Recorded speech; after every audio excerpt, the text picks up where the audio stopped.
faithfully delivering value, interpreting great books from around the world. Hello, this is Sally's Book Talk. Today, we'll explore the Harvard History of China series volume. Scholarly and precise, emphasizing academic credentials. The Last Imperial Dynasty, The Great Qing, authored by American sinologist William T. Rowe, professor of history at Johns Hopkins University. In Chinese history, the Qing dynasty stands out as unique. It was the longest-lasting national regime established by an ethnic minority. As we know, the Mongol-established Yuan dynasty lasted merely 97 years, while the Qing dynasty spanned 268 years from the 1644 Manchu conquest. Secondly, it was China's final feudal dynasty. On February 12, 1912, Pui of the Aisin-Gyoro clan issued the imperial abdication edict, marking both the Qing dynasty's fall and the conclusion of China's 2,000-year imperial system. As Chinese history turned a new page, the Qing's vast territory remains remarkable. At its peak, the Qing encompassed 13.16 million square kilometers, stretching north beyond Outer Mongolia, northeast to the Outer Kangqian Range, west to Xinjiang and Central Asia, and south to the South China Sea. This raises the question, how did a minority-ruled dynasty build such an immense empire? And why did this powerful Qing empire decline so rapidly and collapse? Rowe's The Last Imperial Dynasty, The Great Qing, tackles these questions. A longtime professor at Johns Hopkins University, Rowe leads Western scholarship on modern Chinese history. His deep research on Qing and modern China offers fresh perspectives on the dynasty's uniqueness, providing new frameworks for understanding. We'll now examine the book through three defining Qing characteristics. First, the Inner Asia model, how the Qing expanded into a vast empire. Second, Chineseness, how it governed Han Chinese using traditional wisdom. Third, modernity, how it confronted Western civilization's challenges. All right, let's begin with the first characteristic, the Inner Asia model, a concept from Western academia. Here, Inner Asia refers to the continental heartland centered on Mongolia, including the Mongolian Plateau, northeast China, Xinjiang, Tibet, and Central Asia. So-called Inner Asia model refers to the concepts, customs, and survival modes developed by peoples living in Inner Asia due to their geographical environment and natural conditions. Asia,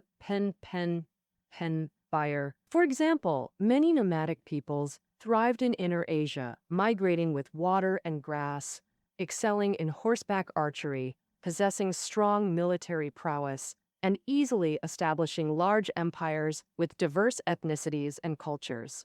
Historically, the Central Plains dynasties' control and influence over Inner Asia depended on their national strength.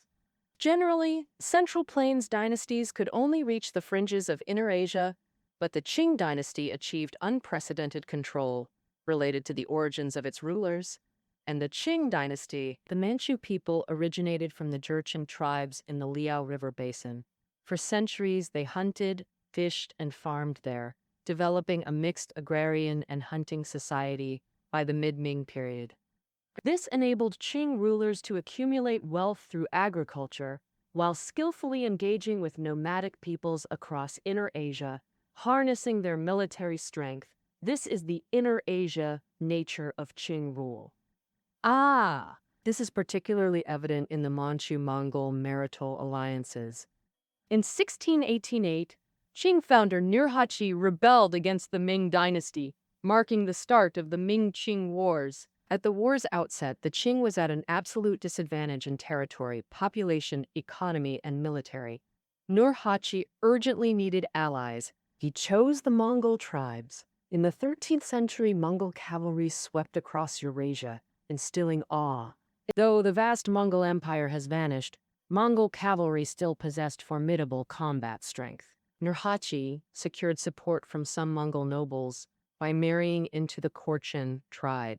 After Han Taiji succeeded, he vigorously promoted Manchu-Mongol intermarriage. Han Taiji's empress and later Empress Dowager Xiao Zhuan came from the Kangqian tribe. Empress Dowager Zhao Zhuan was the birth mother of Emperor Shunji and grandmother of Emperor Kangxi, so both had Mongol blood. Manchu-Mongol marriages were crucial for the Qing.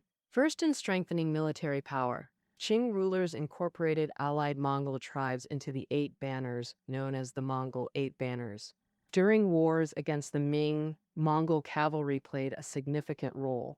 Mongol cavalry were present in decisive battles like the Battle of Daling River and Songjin.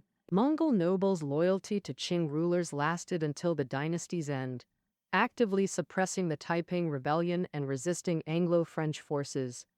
Sengalinkan was a Mongol prince, and the Manchu-Mongol marital alliance held profound strategic value. In the Ming-Qing Wars, the Qing army repeatedly won, capturing most of Liaodong, with only Shanhaiguan and a few surrounding fortresses remaining under Ming control. Shanhaiguan served as the strategic gateway from the northeast to North China. Holding it allowed the Ming to barely survive, but the Qing wasn't without countermeasures. In fact, during Hong Taiji's reign, he invaded 5 times, raiding North China and besieging Beijing. His tactic was bypassing Shanhaiguan by crossing Mongol-controlled territories to strike the Ming heartland, leaving Ming forces helpless. They could only endure attacks passively, showing how vital the Manchu-Mongol alliance truly was. Of course, things don't always go as planned in life. The Qing rulers pacified several Mongol tribes, like the Korchin and Khalkha, but some resisted submission, even harbored ambitions, like the Dzungars, active in northwest Inner Asia, originally a loose tribal confederation. In the mid-17th century, a chieftain named Golden emerged, a visionary leader aiming to emulate Genghis Khan and build a nomadic empire. Under Golden, the Dzungars expanded rapidly, swallowing many Mongol tribes. Meanwhile, as Tsarist Russia advanced eastward, Qing forces clashed with Russians along the Amur River, keeping Emperor Kangxi too busy to address the west. Only after the 1789 Treaty of Nurhaci settled Sino-Russian borders could Kangxi fully confront the Dzungar challenge. By then, the Dzungars had become formidable, controlling parts of Xinjiang, Central Asia, and Mongolia, with influence reaching Qinghai and Tibet, posing a major threat to Qing's security. More critically, since Hong Taiji, Qing emperors held the title of Great Khan of the Mongols, meaning the Qing emperor was the supreme leader. All Mongol tribes obeyed, while the Dzungars aimed to unify Mongols and restore the Mongol Empire's glory. Thus, the Qing-Dzungar War was also a struggle for Mongol leadership. Failure would not only shatter the Manchu-Mongol alliance but could collapse Qing rule in Inner Asia. This was unacceptable to Qing rulers. Hence Kangxi, Yongzheng, and Qianlong all campaigned against the Dzungars. From 1690, Kangxi personally led 3 expeditions, crushing Golden and devastating the Dzungars, though only temporarily subduing them. In Kangxi's later years, the Dzungars resurged, with graver consequences, harassing Tibet. In 1716, they invaded Tibet, occupied Lhasa, and established a puppet regime. Kangxi ordered his prince to lead troops and expel the Dzungars, marking the Qing army's first entry into Tibet. Afterwards, the Dzungars still maintained considerable strength and covertly interfered in Tibetan affairs. In Qianlong's 12th year, a rebellion by Tibetan nobles colluding with Dzungars was crushed, prompting Qianlong to resolve the Dzungar issue permanently. He took 2 steps, first stabilizing Tibet. In 1751, the Qing court issued Tibetan aftermath regulations, expanding the resident commissioner's authority to strengthen central administration. This eliminated Dzungar harassment of Tibet and secured the Qing's strategic rear. Meanwhile, Qianlong prepared intensively, mobilizing national resources for a full-scale assault on the Dzungars. After over 2 years of bitter warfare, in 1757, Qing forces annihilated all 500,000 Dzungars, formally incorporating Xinjiang into the empire, its stability ensuring lasting peace across Inner Asia, including Qinghai, Tibet, and Mongolia. All right, the first characteristic of Qing rulers, their Inner Asian nature. To summarize, they fully leveraged Manchu-Mongol alliances to establish effective rule over vast Inner Asia, building a diverse empire from Jiangnan to the northern deserts. Lucius. This was unimaginable for a typical Central Plains dynasty like the Ming. Next, the second characteristic, Chineseness. How they applied Central Plains governance and Han culture to manage Han-populated regions. Even before entering China proper, Qing rulers managed Han subjects within their domains, accumulating experience. As more Han defected or were captured, Han Taiji organized them into the 8 banners as Han Jun, Han military banners. Han Taiji's key advisor Fan Wencheng and 2 rebel princes from the revolt of the 3 feudatories, Shan Kexi and Gang Jingzheng, were Han Zhang banner members. Later figures like Kangxi's officials Teng Guowei and Guo Shu, Yongzheng's general Mian Gengyao, and Dream of the Red Chamber author Chao Shui-kin also belonged to Hanzheng banners. As banner people, they exposed Qing rulers early to Han cultural influences. The clearest evidence is the dynastic name change. Nurhaci founded the later Jin regime. Han Taiji changed it to Great Qing upon succession, a decision rich in symbolism. According to the 5 elements theory, the Ming dynasty belongs to fire, which fears water, and the character Qing represents water that can extinguish fire. Han Taiji's acceptance of the 5 elements theory shows he was somewhat influenced by Han Chinese culture. 1.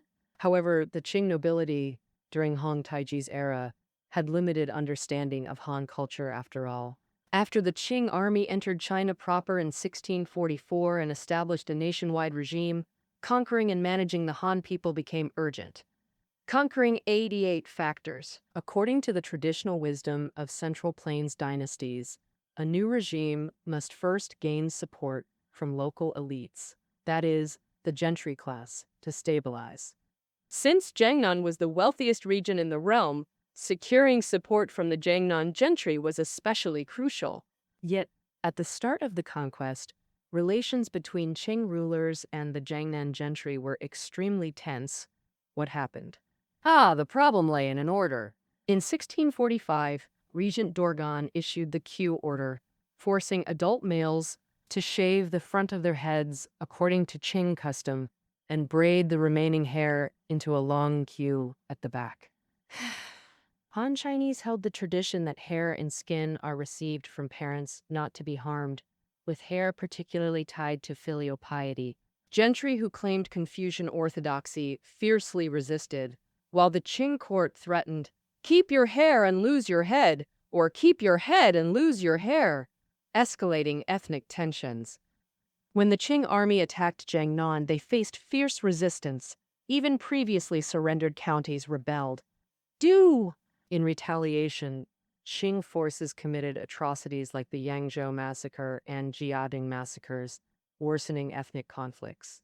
Jingnan gentry rose up against the Qing. In the late Ming and early Qing, 2 of the 3 great thinkers, Gu Yanwu and Huang Zongxi, both from Jiangnan, promoted anti-Qing, pro-Ming ideas, joined militias, and actively resisted. Paxinga's anti-Qing forces also gained Jiangnan gentry support. Eventually, rulers conquered the south by force, but gentry resistance remained a latent threat. What to do?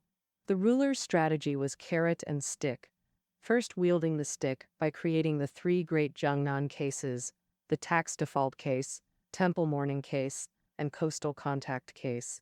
The tax default case was the Qing court's pretext, for Jiangnan's alleged tax arrears, demoting, dismissing, or stripping credentials from over 13,000 gentry. The temple mourning case involves some scholars who, dissatisfied, used Emperor Shunji's death to rush to Confucius' temple and lament to Confucius, resulting in the Qing court cracking down and arresting them, executing a group including Jin Shintan, famed for critiquing Romance of the Three Kingdoms and Water Margin.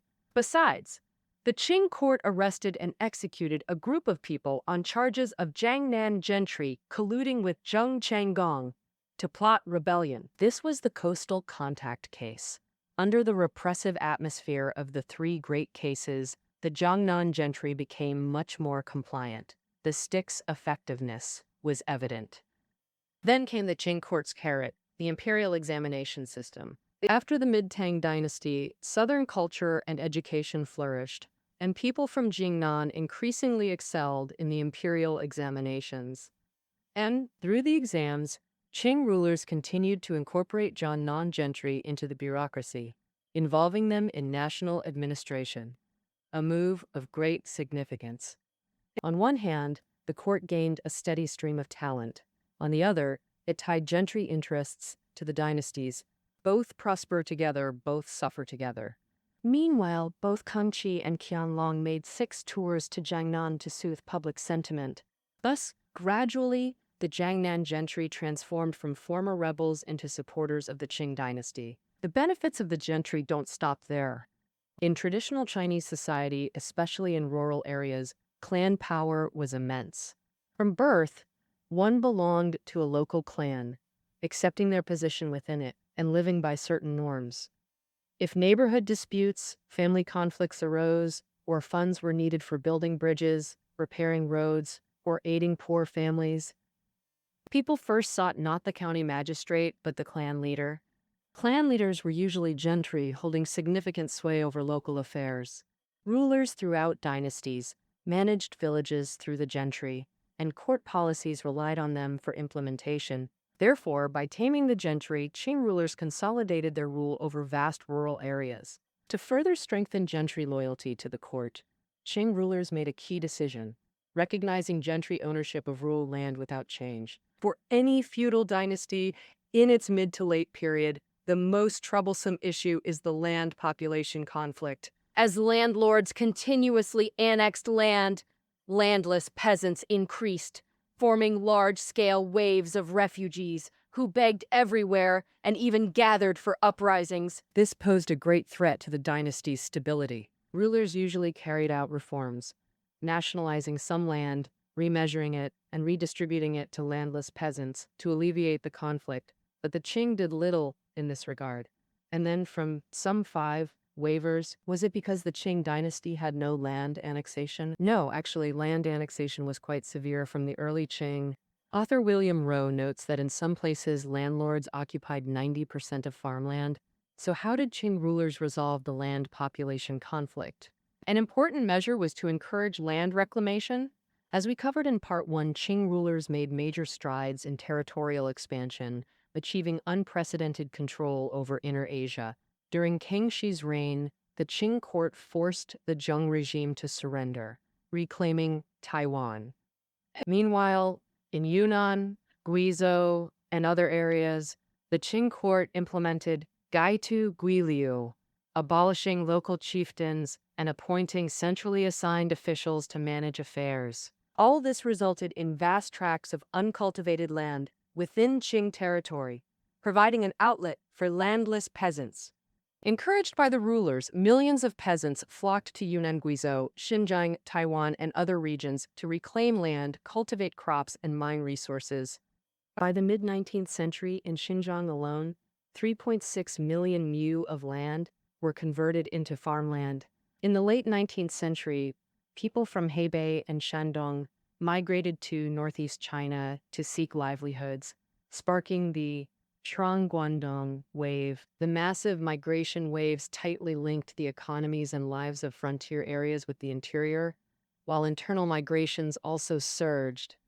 And this was due to the famines and wars of the late Ming period, which devastated many regions. For example, Sichuan's population plummeted due to prolonged conflicts. After the Qing's rise, farmers from Hunan and Hubei were urged to migrate to Sichuan, historically called Huguang Tian Sichuan. Sichuan. After Huguang people left their homelands, the population gap was filled by migrants from Jiangxi, historically termed Jiangxi Tian Huguang. Thus, in the early Qing era, spectacular migration waves swept China, connecting the whole nation into a vast market. The book's author cites American scholar G. William Skinner's perspective, dividing Qing commercial markets into 10 major regions. Each region specialized, e.g., Jiangsu, Zhejiang in silk, Shanxi in coal, Yunnan in copper and iron, and interregional trade thrived. This vigorously promoted a commodity economy. Originally, production in Chinese villages and towns was typical of a natural economy. Producers aimed for self-sufficiency. Farmers' grain went partly to taxes, partly for survival, with only a small fraction sold in markets. Handicrafts like cloth and tools were mostly sold within local communities. With cross-regional trade expanding, natural economy limits were shattered. People produced not just for themselves and neighbors, but for distant, broader markets. By the late Qianlong period, over 10% of grains, more than 50% of cotton cloth, over 90% of raw silk, and nearly all tea were sold in markets, with much exported. Another outcome of the developed commodity economy was urban growth. Taking Shanghai as an example, since becoming a county in the Yuan dynasty, it remained on the empire's periphery with little significance until the mid-Qing period, when its importance grew substantially. I really do. This relates to its geographical position. Located at the Yangtze estuary, inland goods converged here via Yangtze and inland waterways for export or coastal distribution, while coastal goods could sail from Shanghai upriver to inland provinces. Thus, by the early 19th century, Shanghai was already a major port with thriving commerce. The Shanghai County Gazetteer, compiled during Jia Qing's reign, praised it as the thoroughfare of rivers and seas, the metropolis of the southeast. Similarly, cities like Suzhou, Nanjing, and Guangzhou developed significantly, attracting rural surplus populations, another outlet for landless peasants. Thus, Qing rulers achieved the seemingly impossible, maintaining commercial prosperity and population growth despite ongoing land annexation. Statistics show post-conquest population under 100 million, mid-Kangxi period reached 150 million, surpassed 300 million by 1800. By 1850, before the Taiping Rebellion, China's population exceeded 450 million, quadrupling in 200-plus years, unprecedented in Chinese history. During Qianlong's reign, the Qing peaked in territory, population, and economy, historically termed the High Qing era. Qianlong summarized his achievements as 10 perfections, proudly calling himself the perfect old man. Indeed, in applying traditional governance, taming the gentry, resolving land population conflicts, promoting agriculture and commerce, Qing rulers achieved remarkable success. But ancient Chinese history teaches that a dynasty's peak signals impending decline. This relates to the ruling group's competence and inherent contradictions in pre-industrial agrarian societies before Western technological influence. And yet, the Qing's decline differed from traditional dynasties, entangled with its other trait, modernity. This leads to the third part.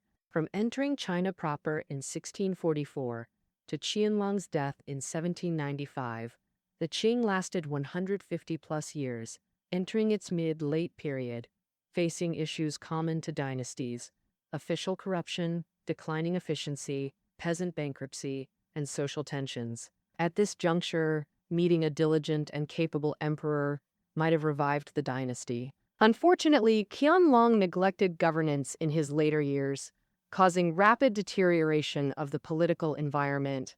His favoritism toward Hessian exemplifies this.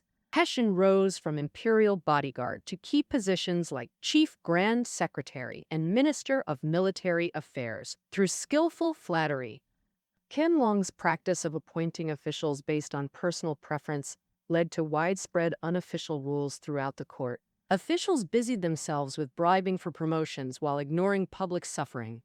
What's suffering? The old problem, land population conflict. While early Qing encouraged migration to reclaim wasteland, by the mid-late period, Jiangnan, Uguang, and Sichuan reached high population density, reigniting land conflicts. Rather than reform, Qing officials intensified extortion for personal gain, worsening official citizen tensions. Finally, around Jia Qing's succession, the White Lotus Rebellion erupted in Hubei, spreading to Sichuan, Shanxi, and Henan. Qing mobilized hundreds of thousands of troops, suppressing it after 7 years. By then, Jiaxing had emptied the state treasury. Did this mean the Qing would perish in peasant uprisings like other dynasties? Not necessarily. Traditional Central Plains wisdom held that handling mid-dynasty crises could bring restoration and extended rule. Given Qing rulers' capabilities, this seemed achievable. Evidence: mid-19th century Qing faced internal Taiping rebellion and external British or French threats. The Taiping movement swept half of China, killing tens of millions and devastating tax-rich Jiangnan. Yet through figures like Zheng Guofan and Li Hongzhang, Qing rulers survived despite these adversities. This showed Qing could handle traditional internal rebellions. The truly fatal challenge came externally: the impact of modernity represented by Western civilization on the aging empire. This influence actually began in the late Ming period. In the early 16th century, Portuguese sailed to the Pearl River estuary for trade and illegally occupied Macau. As a trading hub, the Spanish and Dutch, who followed, soon connected with Chinese immigrants across Southeast Asia. During the Wanli era of the Ming Dynasty, the Dutch invaded Taiwan and occupied it for over 30 years until expelled by Zhang Qinggong. The arrival of Western colonizers drew China into early globalization, marking modernity's first entry into China. How to understand this? In late Ming and early global trade, Spaniards used silver mined from the Americas to buy Chinese silk, tea, and porcelain. Thus, silver flooded China at millions of taels annually, circulating widely in cities and countryside as common currency. And this silver inflow effectively replaced the Ming's underdeveloped paper currency system. The credit system accelerated China's economic monetization, a key marker of modernity. However, the situation gradually reversed. By the early 19th century, silver flowed out of China, losing 384 million taels from 1808 to 1856, averaging 8 million annually. First, the Industrial Revolution boosted Western manufacturing, reducing demand for Chinese goods. Second, to reverse trade deficits, Western merchants smuggled opium into China, seizing silver, igniting the Opium Wars. The war's outcome: backward Qing forces were no match for the British military. In 1842, the Qing signed the Treaty of Nanjing, ceding Hong Kong, opening 5 treaty ports, allowing British residents and consulates. The Treaty of Nanjing was modern China's first unequal treaty. Thus, isolationism collapsed as the aging empire's doors were forced open, yielding 3 profound impacts: modern industries' emergence, foreign relations reshaping, and new ideologies' birth. First, modern industries' emergence. Western innovations like firearms, steamships, railways, banks, and factories. They poured in and quickly made an impact. For example, both Shang and Hui armies used modern artillery, with Hui army even including foreign-led rifle corps. They played crucial roles in suppressing the Taiping rebellion. Thus, visionaries like Zheng Guofan and Li Hongzhang launched the self-strengthening movement, learning Western mining, factory construction, and railway development. Modern Chinese industry thus emerged, with Qing actively reforming militaries by training new Western-style armies. Now, the second profound impact: reshaping foreign relations. During Qianlong's era, from emperor to gentry, all considered China the celestial empire, viewing foreigners as barbarians. Facing the British Macartney mission's trade request, Qianlong arrogantly replied, "My celestial empire possesses all things. Trade is unnecessary." After forced openness, the Qing established Zhongli Yamen to handle diplomacy. This marked China's first engagement with foreigners, using internationally accepted principles on relatively equal footing. Good. During Tongji and Guangxu reigns, Qing's external environment improved significantly. The self-strengthening movement achieved results, leading to the Tongji Restoration, making the dynasty seem revitalized. However, modernity also transformed mindsets, something rulers struggled to control. Alongside Western innovations flooding in, came new ideas like democracy, freedom, republicanism, and science. These ideas spread among gentry through modern printing, while Qing's military defeats accelerated their acceptance. And in the Sino-Japanese War and Boxer Rebellion, Qing forces matched foreign powers in weaponry.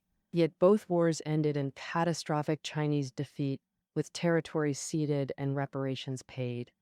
This prompted intellectuals to realize foreign powers relied not just on warships and guns, but progressive civilizations and advanced political systems. Meanwhile, China's 2,000-year imperial system had dulled initiative and hindered development, fueling revolutionary ideas to overthrow monarchy and establish a republic, increasingly embraced by local gentry. On October 10, 1911, the Wuchang Uprising erupted. Local gentry and overseas revolutionaries united as provinces declared independence. 4 months later, Puyi issued the Abdication Edict, concluding China's final feudal dynasty. In the following century, political revolutions and societal transformations defeated traditional empires as China fully embraced modernity. From today's viewpoint, modernity serves both as a touchstone for evaluating the Qing dynasty and a crucial coordinate for understanding 2 millennia of imperial Chinese history. Now, all right, that concludes Harvard History of China, Volume 6, The Last Imperial Dynasty, the Great Qing. Well, this Harvard History of China series is now complete. Reading notes are below the audio. See you next time.